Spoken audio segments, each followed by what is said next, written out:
Hello friends, welcome to my channel. ये video माध्यम मैं आपको कहवाक चाहूँगी जे आप यूजी एंड जदि आप यूजी पिला होते तो यूजी पर आप कौन करेंगे, जब आप पीजी पिला होते तो पीजी पिला जब होते तो आप पीजी पर आप कौन करेंगे। तो मुझे फास्टली मो यूजी पिला कहूँ जब आप यूजी पिला होती तो आप यूजी पर आप बीएड पकई पारे, सीटी पकई पारे, देन पीजी भी करेंगे। मुझे कहूँ पीजी लाभ कौन, जब आप पीजी कर तो पीजी लाभ कौन। हाँ ठीक अच्छे, आप बीएड कले, बीएड पर सीटी टी जहाँ भी हो क्लियर कले, जदि आपणकर जॉब तो एत शीघ्र बाहर ओडिशा सरकार तरफ तो आपड़ सेमती कोचिंग सेंटर रे रे। ठीक अच्छे, जदि आप पीजी कर तो पीजी पर आप कंट्राक्चुअल बेसीस रे आप रही पारे कॉलेज रे। ठीक अच्छे, तो आज तो यही वर्ष ठार इंडिया गवर्नमेंट कर पी तो लेक्चर हाँपाई आपंकर net JRF PhD, net JRF जोटा भी चलो, नेट हेल्ले चलो, जेआरएफ चलो, बट पीएचडी निहाती दरकार। तो मुझे आपको ये कहूँ जे पीजी पर आपंकर नेट कि पीएचडी किसी दरकार हो नहीं, तो आप किपर लेक्चर हो पारे। ठीक अच्छे, तो मो मत ग्रेजुएशन पर पीजी करने बहुत ही भल। ठीक अच्छे, तो बहुत पिला माने भावती पीजी पर आम नेट पेट क्लियर कर नहीं, तो आम कौन तो आम बीएड करवा भल। तो मुझे आपको कहबी लेक्चर हाँपाई बीएड आपंकर नेट कि जेआरएफ किसी दरकार ना। मुझे आपको कहूँ ओडिशा सरकार तरफ गोटे एसएसबी अच्छी, स्टेट सिलेक्शन बोर्ड। ठीक अच्छे, देखिपे स्टेट सिलेक्शन बोर्ड अच्छी, से जाऊँ department of higher secondary under government of Odisha. ठीक अच्छे, देखो यही 2021 आपंकर बाहर रिक्रुटमेंट आसाला। देखो तार सालारी बहुत ही बढ़िया अच्छी, 84,900 रु 1,84,400। ठीक अच्छे, यहाँ यही वर्ष बाहर मार्च में आसाला, लास्ट डेट सरी जाइए। मुझे आपको कहूँ आर क्वालिफिकेशन कौन मागुची। ठीक अच्छे, देखो क्वालिफिकेशन कौन मागुची मुझे आपको देखी दूसरी। देखो क्वालिफिकेशन आपको मागुची जे ये कैंडिडेट्स शुड हैव पासेस। ठीक अच्छे, ए मास्टर डिग्री। ठीक अच्छे, जे आप एमए पास कर दरकार कि पीजी कर दरकार, 55% रखी आप एप्लाय करेंगे एसएसबी। ठीक अच्छे, सिर्फ पीजी, ओनली पीजी दरकार, आउ किसी दरकार ना, ओनली पीजी दरकार। 55% आपंकर होता करेंगे। जब आप SC ST OBC SC BC PWD तो आप 50% हेल्ले भी हो। ठीक अच्छे, आउ कि आपन को दरकार पड़ो ना। ठीक अच्छे, एसएसबी स्टेट सिलेक्शन बोर्ड। ठीक अच्छे, बट जदि आप लेक्चर में ओपीएस एप्लाय करेंगे तो से ओपीएस आपको नेट जेआरएफ एंड पीएचडी दरकार।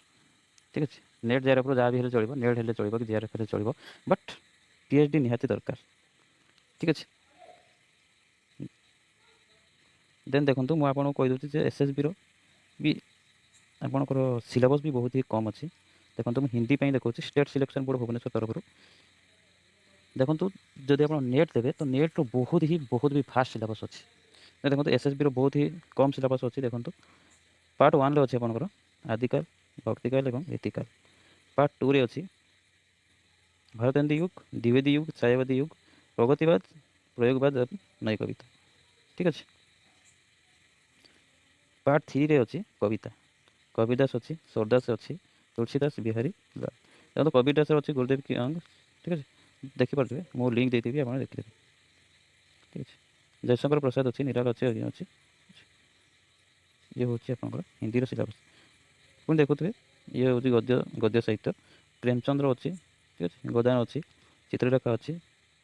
देखो भीष्म साहित्य साहित्य एकाडेमी आस नाटक अच्छी जयशंकर प्रसाद, मोहन राकेश अच्छे आश्चर्य एक। ठीक अच्छे, निबंध अच्छी। देन पार्ट 5 अच्छे भाषा विज्ञान, भाषा साहित्य। देन यही गला देखो तार एमती क्वेश्चन आसी किसी दे दी।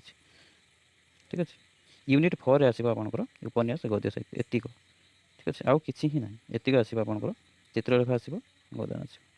ठीक अच्छे, देखो केमती क्वेश्चन आसो से देखे। ठीक अच्छे, मो मतरे आप पीजी करवा दरकार। ठीक अच्छे, ग्रेजुएशन पिला मुझे कहीदे तो ग्रेजुएशन पर आप पीजी करेंगे तो पीजी पर आपंकर नेट कि जेआरएफ नेट पीएचडी किसी दरकार नहीं। एसएसबी आप देदेवे बहुत ही भल। एसएसबी दे सारापर जदि आपंकर क्लीयर हो जाए तो आप कौटी जॉब करेंगे। देखो मुझे देखे दूसरी। ठीक अच्छे, ये जॉब आपको दि जाव आप कौटी पढ़े मुझे आपको देखी दूसरी ठीक अच्छे आमर हूँ नॉन गवर्नमेंट एडेड माने हूँ जे ये आप सिलेक्शन जो हम ये दि जाव आपको जे आमर ये देखो ये लिखा जाए देखो non government aided college of Odisha मतलब आप फास्ट किसी कॉलेज अच्छी जो गवर्नमेंट नुह गवर्नमेंट अंडर आसूँ ठीक अच्छे नॉन गवर्नमेंट एडेड माने आगुरी से गवर्नमेंट नाला गवर्नमेंट एड करा ठीक अच्छे ठीक अच्छे जदि आपको ये भिडियो भल लगी ताहले लाइक करदे और जदि आप मो चैनल को प्रथम थर आसते सब्सक्राइब करदे ठीक अच्छे लाइक शेयर करने को भूलिए ना मुझे कही रखुच्छी लास्ट टाइम जदि आप ग्रेजुएशन पिला होती ताहले पीजी करूँ मो मतरे पीजी करूँ जदि आप पीजी पिला ताहले नेट देवा सहित एसएसबी भी आप दिंतु ठीक अच्छे 2021 मुझे देखी नोटिफिकेशन आसाला 2022 भी आप नोटिफिकेशन आसो ठीक अच्छे आप 2022 एप्लाय करूँ जदि आपंकर 2021 आपको देखी दूँ हिंदी पोस्ट आसी ना ठीक अच्छे देखी दूँ मुझे आपको 2000 देखो 2021 सॉरी